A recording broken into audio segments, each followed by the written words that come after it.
ಶ್ರೀ ಕ್ಷೇತ್ರ ಧರ್ಮಸ್ಥಳ ಗ್ರಾಮಾಭಿವೃದ್ಧಿ ಯೋಜನೆಯ ಮೂಲಕ ಹಳ್ಳಿಗಳಲ್ಲಿ ಇವತ್ತೇನು ಬೆಳ್ತಂಗಡಿ ತಾಲೂಕಿನಲ್ಲಿ ಆರಂಭಗೊಂಡಂತಹ ಶ್ರೀ ಕ್ಷೇತ್ರ ಧರ್ಮಸ್ಥಳ ಗ್ರಾಮಾಭಿವೃದ್ಧಿ ಯೋಜನೆಯು ಇವತ್ತು ಒಂದು ಕರ್ನಾಟಕ ರಾಜ್ಯದ ಉತ್ತರದಿ ಬೀದರ ಜಿಲ್ಲೆಯವರೆಗೂ ಹಾಗೂ ಕರ್ನಾಟಕದ ಹೊರ ಪ್ರದೇಶದಲ್ಲೂ ಕೂಡ ಕೇರಳದ ಕಾಸರಗೋಡು ಇತರ ಪ್ರದೇಶಗಳಲ್ಲೂ ಕೂಡ ತಮ್ಮ ಪ್ರಥಮ ಭಾವವನ್ನು ಚಾಚಿ ಇವತ್ತು ತನ್ನ ಕಾರ್ಯಕ್ರಮಗಳ ಮೂಲಕ ಸಾಮಾಜಿಕ ಸೇವೆಯನ್ನು ಸಲ್ಲಿಸುವಂತಹ ಕೆಲಸವನ್ನು ಮಾಡ್ತಾ ಇದ್ದಾರೆ ಅಂತ ಹೇಳುವುದಕ್ಕೆ ನಾನು ಅತ್ಯಂತ ಹೆಮ್ಮೆಯನ್ನು ಪಡುತ್ತಿದ್ದೇನೆ.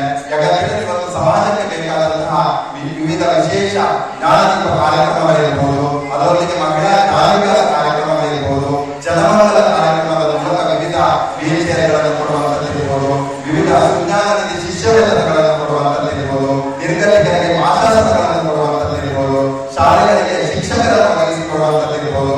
ಅದರೊಂದಿಗೆ ಇವತ್ತು ನಾವು ದಿನನಿತ್ಯದಲ್ಲಿ ನಮ್ಮ ಮನಸ್ಸಿನಲ್ಲಿ ನಮ್ಮ ಮನೆಯಲ್ಲಿ ನಾವು ಕನಸನ್ನು ಕಟ್ಟಿಕೊಂಡಾಗ ಆ ಕನಸನ್ನು ಈಡೇರಿಸುವುದಕ್ಕೋಸ್ಕರವಾಗಿ ಇವತ್ತೇನು ನಾವು ಹಣ ಅಂತ ಹೇಳ್ತೇವೆ, ಪ್ರಗತಿಯ ನಿಧಿ ಅಂತ ಹೇಳಿ ಇವತ್ತು ಒಂದು 600ರಿಂದ 700 ಕೋಟಿ ರೂಪಾಯಿ ನಾವು ಬಂಗಾರಪೇಟೆಗೆ ವಿನಿಯೋಗವನ್ನು ಮಾಡಿದ್ದೇವೆ. ಅದರಲ್ಲಿ ನಮ್ಮಂತಹ ಹೆಮ್ಮೆಯ ಸದಸ್ಯರು ಇವತ್ತು 600ರಿಂದ 700 ಕೋಟಿ ಕೊಟ್ಟ ಪ್ರಗತಿ ನಿಧಿಯಲ್ಲಿ ಇವತ್ತಿಗೂ ಕೂಡ ಎಲ್ಲ ಅಲ್ಪಾವಧಿಯನ್ನು ಮಾಡಿ 135 ಕೋಟಿಯಷ್ಟು ಮೊತ್ತವನ್ನು ಚಾಲ್ತಿ ಸಾಲವಾಗಿ ನಾವು ಇಟ್ಟುಕೊಂಡಿದ್ದೇವೆ ಅನ್ನುವಂಥದ್ದನ್ನು ಹೇಳಲಿಕ್ಕೆ ನಾನು ಅತ್ಯಂತ ಖುಷಿ ಪಡ್ತಾ ಇದ್ದೇನೆ. ಇವತ್ತು ಧರ್ಮಸ್ಥಳ ಜಾತಿ ಯಾವುದು ಅಂತ ಹೇಳಿಲ್ಲ, ಅದು ಮನುಷ್ಯ ಜಾತಿ. ಮತ ಯಾವುದು ಅಂತ ಹೇಳಿಲ್ಲ, ಅದು ಮನುಷ್ಯ ಮತ. ಪಂಥ ಯಾವುದು ಅಂತ ಹೇಳಿಲ್ಲ, ಮನುಷ್ಯ ಪಂಥ. ಇಷ್ಟು ಮಾತ್ರ ಇರುವಂತದ್ದು. ಮೇಲು ಕೀಳುಗಳೆಂಬ ಭೇದ ಭಾವಗಳಿಲ್ಲದೆ ಸರ್ವರನ್ನು ಏಕಮುಖವಾಗಿ ಕಾಣುವಂತಹ ಒಂದು ಕ್ಷೇತ್ರ, ಸರ್ವ ಧರ್ಮಗಳ ನೆಲೆಬೀಗಿನ ಕ್ಷೇತ್ರ, ಅದು ಶ್ರೀ ಕ್ಷೇತ್ರ ಧರ್ಮಸ್ಥಳ. ಇವತ್ತು ಹುಚ್ಚನ ಅದ್ಭುತವಾದಂತಹ ಒಂದು ಮಾತನ್ನು ಹೇಳಿದ್ದಾರೆ. ಬಡವನಾಗಿ ಹುಟ್ಟುವುದು ತಪ್ಪಲ್ಲ, ಆದರೆ ಬಡವನಾಗಿ ಸಾಯುವುದು ತಪ್ಪು.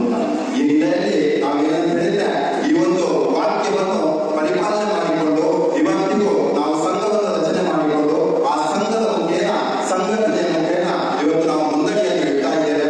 ಇವತ್ತು ನಮ್ಮ ಸಂಭ್ರಮದ ವರಮಹಾಲಕ್ಷ್ಮಿ ಪೂಜಾ ಕಾರ್ಯಕ್ರಮವನ್ನು ಮಾಡ್ತಾ ಇದ್ದೇವೆ. ಈ ಒಂದು ಸಂದರ್ಭದಲ್ಲಿ ನಾವು ಲಕ್ಷ್ಮಿಯ ಜೊತೆಗೆ ಒಂದು ಸಂಕಲ್ಪದ ಮೂಲಕ ಮುಂದುವರಿಯೋಣ. ಯಾಕಂತ ಹೇಳಿದ್ರೆ ಲಕ್ಷ್ಮೀ ಪೂಜೆಯಲ್ಲಿ ಇವತ್ತು ದೇವರು ನನ್ನನ್ನು ಆರಾಧಿಸಬೇಕು, ನನ್ನನ್ನು ಆ ರೀತಿ ಪೂಜೆ ಮಾಡಬೇಕು, ಈ ರೀತಿ ಪೂಜೆ ಮಾಡಬೇಕು ಅಂತ ಎಲ್ಲರೂ ಕೂಡ ದೇವರು ನಮಗೆ ಏನು ಅಪೇಕ್ಷೆಯನ್ನು ಇಟ್ಟಿಲ್ಲ. ಬದಲಾಗಿ ಏನಂತ ಹೇಳಿದ್ರೆ ನಮ್ಮ ಮನದ ಸಂತೃಪ್ತಿಗಾಗಿ ನಾವು ದೇವರನ್ನು ಬೇರೆ ಬೇರೆ ರೀತಿಯಲ್ಲಿ ಅಲಂಕಾರಗೊಳಿಸಿ ಅವರನ್ನು ಸಂತೃಪ್ತಿಗೊಳಿಸುವಂತಹ ಒಂದು ಕೆಲಸವನ್ನು ಮಾಡ್ತಾ ಇದ್ದೇವೆ. ಹೀಗಾಗಿ ಏನಂತ ಹೇಳಿದ್ರೆ ನಾವು ನಮ್ಮ ಮನೆಗಳಲ್ಲಿ ವರಮಹಾಲಕ್ಷ್ಮಿ ಪೂಜೆಗಳನ್ನು ಮಾಡಿದ್ದೀವಿ, ಆದರೆ ಅದರ ಪ್ರತಿಫಲ ನಮಗೆ ಸಿಕ್ಕಿರ್ಬೋದು. ಆದರೆ ನಿಜವಾಗ್ಲೂ ಏನಂತ ಹೇಳಿದ್ರೆ ವೇದಗಳು ಶಾಸ್ತ್ರಗಳು ಹೇಳುವ ಪ್ರಕಾರವಾಗಿ ಒಂದು ಪೂಜೆ ಸಾರ್ವಜನಿಕವಾಗಿ ಸಾರ್ವಜನಿಕ ನೆಲೆಯಲ್ಲಿ ಪೂಜೆಗಳನ್ನು ಮಾಡಿದಾಗ ದೇವರು ಅತ್ಯಂತ ಬೇಗ ನಮಗೆ ಏನು ನಮ್ಮ ಇಷ್ಟಾರ್ಥಗಳನ್ನು ಸಿದ್ಧಿಸುತ್ತಾನೆ ಅನ್ನುವಂಥದ್ದು ಶಾಸ್ತ್ರಗಳಿಂದ ತಿಳಿದಂತಹ ಮಾತು. ಹಾಗಾಗಿ ನಾನು ಈ ಸಂದರ್ಭದಲ್ಲಿ ನಮ್ಮೆಲ್ಲರಿಗೂ ಕೂಡ ಆ ವರಮಹಾಲಕ್ಷ್ಮಿಯು ಅತ್ಯಂತ ಒಳ್ಳೆಯದನ್ನು ಮಾಡಲಿ. ನಾವು ಏನು ಇವತ್ತು ಸರಗಳಿದ್ದೇವೆ, ಬರೀ ಶ್ರೀಮಂತಿಗೆ ಮಾತ್ರ ನಮ್ಮನ್ನು ನೆಮ್ಮದಿಯಾಗಿ ಇಡಲಿಕ್ಕೆ ಸಾಧ್ಯ ಇಲ್ಲ. ಆ ನಿಟ್ಟಿನಲ್ಲಿ ಯಾಕಂದ್ರೆ ಇವತ್ತು ನಾವು ಕಾಣ್ತಾ ಇದ್ದೇವೆ ಏನಂತ ಹೇಳಿದ್ರೆ ಎಲ್ಲದರಲ್ಲಿ ನಾವು ಮನುಷ್ಯ ಅನ್ನೋನು ಎಷ್ಟೇ ಬೆಳೆದಾಗಿದ್ರು ಕೂಡ ಪ್ರಕೃತಿಯ ಎದುರು ನಾವೊಂದು ತೃಣಕ್ಕೆ ಸಮಾನ. ಯಾಕಂತ ಹೇಳಿದ್ರೆ ಆ ಪ್ರಕೃತಿ ನಮಗೆ ಮುನಿದಾಗ ನಾವು ಇವತ್ತು ಬೇರೆ ಬೇರೆ ಕಡೆಗಳಲ್ಲಿ ನೋಡ್ತಾ ಇದ್ದೇವೆ. ಈಗಷ್ಟೇ ಇತ್ತೀಚೆಗಷ್ಟೇ ಆಗಿದ್ದಂತ ಕೇರಳದಲ್ಲಾದಂತಹ ಪರಿಸ್ಥಿತಿ ನೋಡಿರಬಹುದು. ಎಷ್ಟೋ 400-500 ಮನೆಗಳು ಕೇವಲ ರಾತ್ರಿಯಿಂದ ಬೆಳಗಾಗುವುದರೊಳಗಾಗಿ ಅಲ್ಲಿ ಇಲ್ಲದಂತಹ ಪರಿಸ್ಥಿತಿ ಆಗುತ್ತದೆ. ಯಾಕಂದ್ರೆ ಇವತ್ತು ಪ್ರಕೃತಿ ಮುನಿದರೆ, ಭಗವಂತ ಮುನಿದರೆ ನಾವು ಯಾರು ಏನು ಮಾಡಲಾಗುವುದಿಲ್ಲ. ಹಾಗಾಗಿ ವರಮಹಾಲಕ್ಷ್ಮಿ ಪೂಜೆಯ ಸಂದರ್ಭದಲ್ಲಿ ನಾವು ಒಂದು ಸಂಕಲ್ಪದೊಂದಿಗೆ ಮುನ್ನಡೆಯೋಣ ಅನ್ನುವಂತಹ ಮಾತನ್ನು ಹೇಳಿದ ವಿಶೇಷವಾಗಿ ವರಗಳ ನೀಡುವ ವರಮಹಾಲಕ್ಷ್ಮಿ, ವರಗಳ ನೀಡುವ ವರಮಹಾಲಕ್ಷ್ಮಿ ರಕ್ಷಿಸು ನಮ್ಮನ್ನು ಜಗನ್ಮಾತೆ. ನಾನು ಸಂಕಲ್ಪವನ್ನು ಮಾಡುತ್ತಿದ್ದೇನೆ ಏನಂತ ಹೇಳಿದ್ರೆ ವರಗಳ ನೀಡುವ ವರಮಹಾಲಕ್ಷ್ಮಿ ರಕ್ಷಿಸು ನಮ್ಮನ್ನು ಜಗನ್ಮಾತೆ. ನಿನ್ನಯ ಪಾದಕ್ಕೆ ನಮಿಸುವೆ ಈಗಲೇ, ನಿನ್ನಯ ಪಾದಕ್ಕೆ ನಮಿಸುವೆ ಈಗಲೇ. ನೆಲೆ ನಿಂತ ಭೂಮಿಯನ್ನು ಉಳಿಸಿರುವುದು, ನಾವು ನೆಲೆ ನಿಂತ ಭೂಮಿಯನ್ನು ಉಳಿಸಿರುವುದು. ಮನೆ ಬಾಗಿಲಿಗೆ ರಂಗೋಲಿಯ ಹಾಕುವೆ, ಮನೆ ಬಾಗಿಲಿಗೆ ರಂಗೋಲಿಯ ಹಾಕುವೆ. ನೆಲೆ ನೀರನ್ನು ಒಳಗೆ ಬಾರದಂತೆ. ಅಂದ್ರೆ ಯಾವುದೇ ಮಳೆ ಬರಲಿ, ಗಾಳಿ ಬರಲಿ, ಚಳಿ ಇರಲಿ, ಯಾವುದಿದ್ರು ಕೂಡ ಅದರಿಂದ ನಮಗೆ ರಕ್ಷಣೆಯನ್ನು ನೀಡುತ್ತೇವ. ತುಳಸಿಗೆ ನಾನು ಪೂಜೆಯ ಮಾಡುವೆ, ತುಳಸಿಗೆ ನಾನು ಪೂಜೆಯ ಮಾಡುವೆ. ಹೆಮ್ಮೆಯ ಜ್ಞಾನವು ಬೆಳೆಯುವಂತೆ, ತುಳಸಿಗೆ ನಾನು ಪೂಜೆಯನ್ನು ಮಾಡುತ್ತೇನೆ ದಿನನಿತ್ಯ. ಹೆಮ್ಮೆಯ ಜ್ಞಾನವನ್ನು ಬೆಳಗುವಂತೆ. ತುಂಬಿದ ಕಲಶವ ಇಟ್ಟು ನಾ ಪೂಜಿಪೆ, ತುಂಬಿದ ಕಲಶವ ಇಟ್ಟು ನಾ ಪೂಜಿಪೆ. ಮನದೊಳಗಿನ ಮಾಡುತ್ತೇನೆ. ನನ್ನ ಮನದೊಳಗೆ ಏನು ಕೊಳೆ ಇದೆಯಾ ಅದೆಲ್ಲ ಕಳೆವಂತೆ ನನಗೆ ಆಶೀರ್ವಾದವನ್ನು ಮಾಡು. ನೆನೆಯುತ್ತ ನಿನ್ನನ್ನು ಮನದಲ್ಲಿ ಭಜಿಪೆನು, ನೆನೆಯುತ್ತ ನಿನ್ನನ್ನು ಮನದಲ್ಲಿ ಭಜಿಪೆನು, ನಮ್ಮಯ ಮನುಕುಲ ಉಳಿಯುವಂತೆ. ಅಂದ್ರೆ ಇವತ್ತು ನಾವು ಒಬ್ಬೊಬ್ರು ಉಳಿದು ಪ್ರಯೋಜನ ಇಲ್ಲ. ನಮ್ಮ ಮನುಕುಲ ಉಳಿದ್ರೆ ನಾವೆಲ್ಲರೂ ಶಾಶ್ವತವಾಗಿ ನೆಮ್ಮದಿಯಾಗಿ ಬದುಕುವಂತಹ ಕೆಲಸ ಆಗ್ತದೆ ಅನ್ನುವಂತ ಮಾತನ್ನು ಹೇಳ್ತಾ ಮತ್ತೊಮ್ಮೆ ವರಗಳ ನೀಡಿರುವ ವರಮಹಾಲಕ್ಷ್ಮಿ ರಕ್ಷಿಸು ನಮ್ಮನ್ನು ಜಗನ್ಮಾತೆ. ಸಾಮೂಹಿಕವಾಗಿ ನಮ್ಮೆಲ್ಲರೂ ಕೂಡ ಈ ಜಗನ್ಮಾತೆ ರಕ್ಷಿಸಲಿ ಅನ್ನುವಂತ ಮಾತನ್ನು ಹೇಳ್ತಾ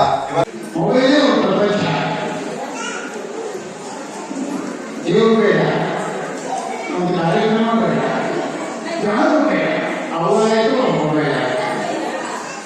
ದಯವಿಟ್ಟು ಎಲ್ಲ ವೇದಿಕೆ ಮುಖಾಂತರ ಮಹಿಳೆಯರಿಗೆ ಒಂದು ಯಾವುದೇ ಹೆಣ್ಣು ಆಗಿರ್ಬೋದು ಅಥವಾ ಗಂಡವಾಗಿರ್ಬೋದು, ನೀವು ಯಾವುದೇ ಕಾರ್ಯಕ್ರಮಕ್ಕೆ ಹೋದರೆ ನೀವು ಅವರ ಜೊತೆ ಕರ್ಕೊಂಡೋಗಿ ಇಂಡಿವಿಜುವಲ್ ಆಗಿ ಮನೆಯಲ್ಲಿ ಬಿಡಬೇಡಿ.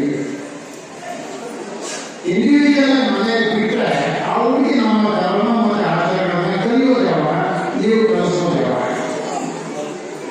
ನಾಳೆ ಬೆಳಿಗ್ಗೆ ಯಾರು ನಿಮ್ಮ ಹುಡುಗಿ ಅಥವಾ ಹುಡುಗ ಮಾಡಿದ್ರೆ ಬೇರೆ ಕಡೆ ಬೆಳೆಯೋದು ಅಪ್ಪ ಅಮ್ಮನೇ. ಅಪ್ಪ ಅಮ್ಮ ಏನು ಕಲಿಸಿದ್ದಾರೆ ಹುಡುಗಿ, ಅದಕ್ಕೆ ಹುಡುಗಿಯನ್ನು ಕಲಿಸಿಲ್ಲ.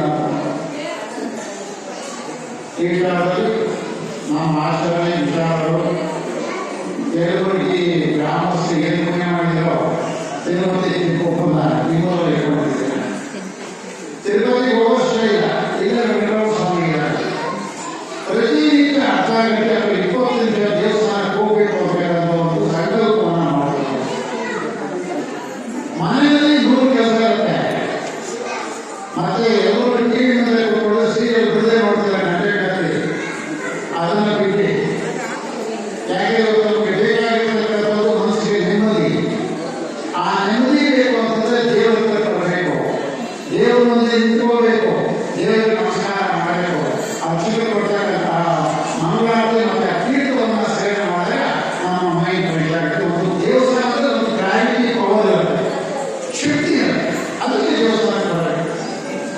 ಏನು ಪುಣ್ಯ ಮಾಡಿದ್ರೆ ಅವರು ವೆಂಕಟರಮಣ ಸ್ವಾಮಿ ದೇವಸ್ಥಾನ ಇಟ್ಕೊಂಡಿದ್ದಾರೆ. ತಿರುಪತಿ ವೆಂಕಟರಮಣ ಸ್ವಾಮಿಗೂ ಚೆನ್ನಾಗಿದೆ. ಆ ನಿಟ್ಟಿನಲ್ಲಿ ಪ್ರತಿಯೊಂದು ದೇವಸ್ಥಾನಕ್ಕೆ ಬರಬೇಕಾದ ನಿಮ್ಮ ಮಕ್ಕಳ ಜೊತೆ ಯಾವುದೇ ಕಾರಣಕ್ಕೆ ನಿಮ್ಮ ಮಕ್ಕಳನ್ನು ಮನೆಯಲ್ಲಿ ಬಿಡಬೇಡಿ. ನೀವು ಅವರ ದೇವಸ್ಥಾನಕ್ಕೆ ಕರ್ಕೊಂಡು ಅದು ನಮ್ಮ ಸಂಸ್ಕಾರ. ಇದನ್ನು ಎಲ್ಲರೂ ಮಾಡಬೇಕು, ಎಲ್ಲ ಮಹಿಳೆಯರು ಮಾಡಬೇಕಂತ. ನಾವು ಮೊದಲು ಮಕ್ಕಳಿಗೆ ಹೇಳ್ಕೊಡ್ತಕ್ಕಂಥ ವಿದ್ಯಾರ್ಥಿ ಸಂಸ್ಕಾರ, ಸಂಸ್ಕೃತಿ ಎಲ್ಲರೂ ಹೇಳ್ಕೊಡ್ತಾರೆ. ಸಾಕು, ಓದ್ತಾರೆ, ಓದ್ತಾರೆ, ಪಾಸ್ ಆಗ್ತಾರೆ, ಯಾವುದೋ ಕೆಲಸ ಸಿಗುತ್ತೆ, ಅವ್ರ ಸಂಸ್ಕಾರಗಳು ಮಾಡ್ಕೊತಾರೆ. ಯಾರೇ ಬಿಡಿ ಬರೋದಿಲ್ಲ, ಎಲ್ಲರೂ ಗೊತ್ತಿರುತ್ತೆ. ಆದ್ರೆ ಸಂಸ್ಕೃತಿ ಮತ್ತು ಸಂಸ್ಕಾರನ ಮರಿತಾ ಇದ್ದಾರೆ. ಅದನ್ನ ನಾವು ಮರಿಬಾರ್ದು ಅಂತಂದ್ರೆ ನಾವು ನಮ್ಮ ಮಕ್ಕಳನ್ನ ಹೇಳ್ಬೇಕು. ಕುಟುಂಬದ ಕಾರ್ಯಕ್ರಮಗಳಲ್ಲಿ ಜೊತೆ ಕರ್ಕೊಂಡು ಹೋಗ್ಬೇಕು. ಕುಟುಂಬದಲ್ಲಿ ಯಾರು ಇದ್ದಾರೆ ಖುಷಿ ಆಗಬೇಕು. ಆದ್ರೆ ಈಗಿನ ಕಾಲದ ಮಕ್ಕಳು ಬರೋದು ಮಕ್ಕಳು ಮನೆಯಲ್ಲಿ ಬಿಡುಗಡೆ ಮಾಡಿ ಮನೆಯಲ್ಲಿ ಬಿಟ್ಟು ಕೆಟ್ಟು ಕ್ಯಾನ್ಸರ್ ಆಗ್ತದೆ. ಯಾಕಂದ್ರೆ ಮೊಬೈಲ್ ಅಡಿಕ್ಟ್ ಬಹಳ ಡೇಂಜರ್ ಮೊಬೈಲ್. ಇವತ್ತು ನಮ್ಮ ಯೂತನ್ನ ಹೆಣ್ಮಕ್ಕಳನ್ನ ಗಂಡ್ಮಕ್ಕಳನ್ನ ಹಾಳು ಮಾಡ್ತಾ ಇರೋದೇ ಮೊಬೈಲ್. ನಮ್ಮ ಹೆಣ್ಣು ಹಾಳು ಮಾಡ್ತಾ ಇದ್ದಾರೆ. ಅದೆಲ್ಲ ಆಸಕ್ತಿರ್ತೀರ ಮೊಬೈಲ್ ನೋಡ್ತಾ ಇರ್ತಾರೆ. ಹಾಲು ಹೋಗಿ ಸೀದೋಗಿ ಮನೆಯೆಲ್ಲ ಬೆಂದೋಗಿರುತ್ತೆ. ಆಮೇಲೆ ಹಾಳು ಮಾಡ್ತಾರೆ. ಮೊಬೈಲ್ ಸ್ವಲ್ಪ ಬರಬೇಕು. ನಮ್ಮ ಆಚಾರ ವಿಚಾರದಲ್ಲಿ ಬಳಸ್ತಾ ಇರಬೇಕು. ನೆನೆಸಿರೋದ್ರೆ ಆಚಾರ ವಿಚಾರಬೇಕು. ಆಮೇಲೆ ಒಂದೇ ಒಂದು ಟಿವಿ ಮಾತ್ರ ಏನು ಮಾಡ್ತಾರೆ, ವರಮಹಾಲಕ್ಷ್ಮಿಯಲ್ಲಿ ಕಲಿಸಿದ್ರು ಕೂತಿದ್ದಾರೆ. ಆದರೆ ಪ್ರತಿಯೊಬ್ಬರ ಮನೆಯಲ್ಲೂ ವರಮಹಾಲಕ್ಷ್ಮಿ ಇದ್ದಾರೆ. ಯಾರು ವರಮಹಾಲಕ್ಷ್ಮಿ ಆ ಮನೆಯ ಹೆಂಗಸು. ನೀವು ಪ್ರತಿನಿತ್ಯ ಬೆಳಗ್ಗೆ ಸೂರ್ಯೋದಯಕ್ಕಿಂತ ಮುಂಚಿತವಾಗಿದ್ದಾರೆ. ಸೂರ್ಯ ಉದಯ ಮುಂಚೆ ಅಂತಾರೆ 5:30 ಕ್ಲೀನಾಗಿ ಮುಖ ತೊಳ್ಕೋಬೇಕು. ಸಾಧ್ಯವಾದರೆ ಸ್ನಾನವನ್ನು ಮಾಡಬೇಕು. ಮುಖ ತುಂಬ ಕುಂಕುಮ ಇಟ್ಕೋಬೇಕು. ತಲೆಯ ಹೂವು ಗೊತ್ತಿದ್ರೆ ಇಟ್ಕೋಬಹುದು. ನೀಟಾಗಿ ಎದ್ದು ನಿಮ್ಮ ಮಕ್ಕಳಿಗೆ ಒಂದು ಒಳ್ಳೆ ಸಂಸ್ಕೃತಿನ ಕೊಡಬೇಕಾದ ಫಸ್ಟ್ ನಮಸ್ಕಾರ ಮಾಡಬೇಕು. ಇದ್ದಿರ್ತಕ್ಕಂಥ ಇಮಾಮರಿಗೆ ಮತ್ತೆ ಮಕ್ಕಳಿಗೆ ನಿಮ್ಮ ದರ್ಶನ ವರಮಹಾಲಕ್ಷ್ಮಿ ಆಗಿದೆ. ಇವು ನೈಟಿ ಹಾಕೊಂಡು ಕೂದಲು ಉದ್ರಿ ಬಿಟ್ಕೊಂಡು ರಾಕ್ಷಸ ಬೆಳಗ್ಗೆ ಎದ್ದಿರೋದ್ರೆ ಮನೆ ಶ್ರೇಯಸ್ಸಿಗೆ ಬರುತ್ತೆ. ಕೆಲವರು ನೈಟಿ ಬಿಟ್ಟೋದೇ ಹಾಕಿದ್ರೆ ನಾಳೆ ನಾಳೆಗೂ ಆರೋಗ್ಯ ಸರ್ ಗೊತ್ತಿಲ್ಲ. ಅದು ಸಂಸ್ಕಾರ ಅಲ್ಲ. ನಮ್ಮ ಮನೆಯಲ್ಲಿ ತೊಂದರೆ ಆಗ್ತಾ ಇದೆ, ನಮ್ಮ ಮನೇಲಿ ಬಡತನ ಆಗ್ತಾ ಇದೆ, ದುಡ್ಡು ಕಾಸು ಬೇಡ ಇಲ್ಲ,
ಒಟ್ಟಿಗೆ ಈ ಕಾರ್ಯಕ್ರಮವನ್ನು ನಿರ್ವಹಿಸುತ್ತಿರುವಂತಹ ಇವರಿಗೆ ಪ್ರಥಮವಾಗಿ ಅಭಿನಂದನೆಗಳು.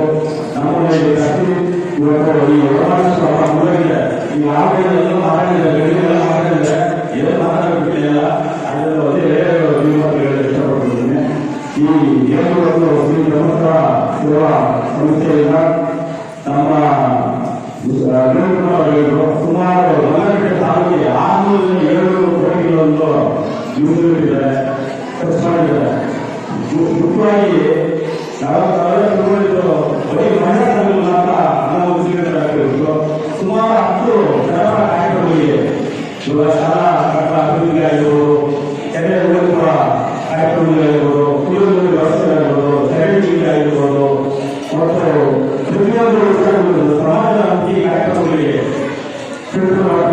ಆಗಿರ್ಬೋದು, ಶೌಚಾಲಯಗಳಾಗಿರ್ಬೋದು, ಇಬ್ಬರು ಮತ್ತು 10 ಹಲವಾರು ಕಾರ್ಯಕ್ರಮಗಳಿಗೆ ನಮ್ಮ ಯೋಜನಾಕಾರಿ ಮಂಜುನಾಥ್ ಅನುದಾನದಿಂದ ಎಲ್ಲ ಮಾಡ್ತಾರೆ. ಇವತ್ತು ಏನು ನೀವು ಧರ್ಮಸ್ಥಳದ ಗ್ರಾಮಾಭಿವೃದ್ಧಿ ಸಂಸ್ಥೆಯಿಂದ ಪಡ್ಕೊಂಡ್ರೆ ಹಣವನ್ನು ಅದು ಒಳ್ಳೆಯ ರೀತಿಯಲ್ಲಿ ಬಳಸಬೇಕಂತ ಮುಖ್ಯವಾಗಿ ನಿಮ್ಮ ಮಕ್ಕಳ ಶಿಕ್ಷಣಕ್ಕೆ ಬಳಸ್ಕೊಂಡು ಇದನ್ನು ಒಳ್ಳೆಯ ರೀತಿಯಲ್ಲಿ ಬಳಸಬೇಕಂತ ನನ್ನ ಮಾತನ್ನು